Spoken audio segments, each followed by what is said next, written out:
जानिए क्यों तुलसी यानी वृंदा का विवाह गणेश जी से नहीं हो पाया था।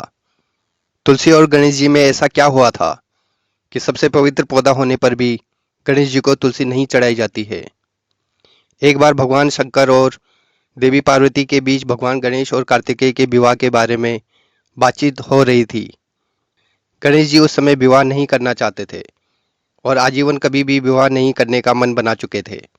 और गणेश जी अपनी ये इच्छा भगवान शिव और माता पार्वती को बताकर तपस्या करने चले गए। जब गणेश जी तपस्या कर रहे थे उसी दौरान देवी तुलसी यानी वृंदा अपनी पसंद का वर ढूंढने निकली हुई थी। इस दौरान उन्हें रास्ते में गणेश जी तपस्या करते हुए दिखे। भगवान गणेश को देख देवी तुलसी के मन में गणेश जी से विवाह करने का मन हुआ और उन्हें लगा कि उनके लिए गणेश जी से ज़्यादा योग्य वर तो कोई हो ही नहीं सकता है। देवी तुलसी गणेश जी के पास गई और उन्हें तपस्या से जगाते हुए उनके सामने विवाह का प्रस्ताव रखा।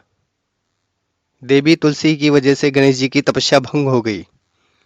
तपस्या भंग होने से भगवान गणेश जी क्रोधित हो गए और देवी तुलसी से विवाह का प्रस्ताव ठुकरा दिया और कहा कि मुझे विवाह करना ही नहीं है, ना ही आपसे और ना ही किसी और से। इस बात से देवी तुलसी को भी गुस्सा आ गया और उन्होंने भगवान गणेश को श्राप दिया कि जिस विवाह से वह इतना दूर भाग रहे हैं उन्हें भविष्य में वही विवाह एक नहीं बल्कि दो दो करने पड़ेंगे। देवी तुलसी से दो विवाह का श्राप पाकर भगवान गणेश और भी क्रोधित हो गए और उन्होंने भी देवी तुलसी को श्राप दिया कि तुम्हारा विवाह किसी असुर से होगा। यह सुनकर देवी तुलसी बहुत दुखी हुई और उन्हें अपनी गलती का भी एहसास हो गया, तो उन्होंने गणेश जी से माफ़ी मांगी।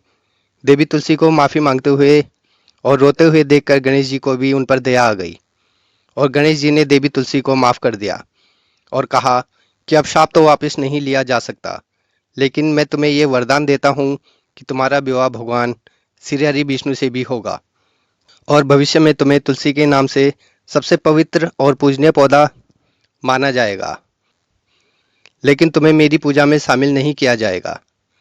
इसी शाप की वजह से देवी वृंदा यानी तुलसी का विवाह दैत्यराज जालंधर के साथ हुआ, जिसका वध भगवान विष्णु को करना पड़ा और भगवान विष्णु को वृंदा के शाप से शालिग्राम यानी पत्थर की मूर्ति बनना पड़ा और वृंदा तुलसी का पौधा बनी। तभी से शालिग्राम और तुलसी का विवाह भी मनाया जाता है और देवी तुलसी से मिले इसी शाप की वजह से भविष्य में गणेश जी के रिद्धि और सिद्धि दो देवियों से दो विवाह हुए और फिर गणेश जी की एक पुत्री हुई जिन्हें सभी संतोषी माता के नाम से जानते हैं और शुभ और लाभ दो पुत्र हुए और आमोद और प्रमोद नाम के दो पोते हुए। गणेश पूजन में तुलसी को नहीं बल्कि गणेश जी की अति प्रिय दूब या दुर्वा घास को चढ़ाया जाता है। गणेश जी को दुर्वा घास अति प्रिय क्यों है, हम इस कहानी पर भी पहले से ही एक वीडियो बना चुके हैं, जिसको देखना ना भूलें। और ऐसी ही रोचक जानकारियों के लिए उत्तराखंड दुनिया यूट्यूब चैनल को सब्सक्राइब करना ना भूलें। धन्यवाद।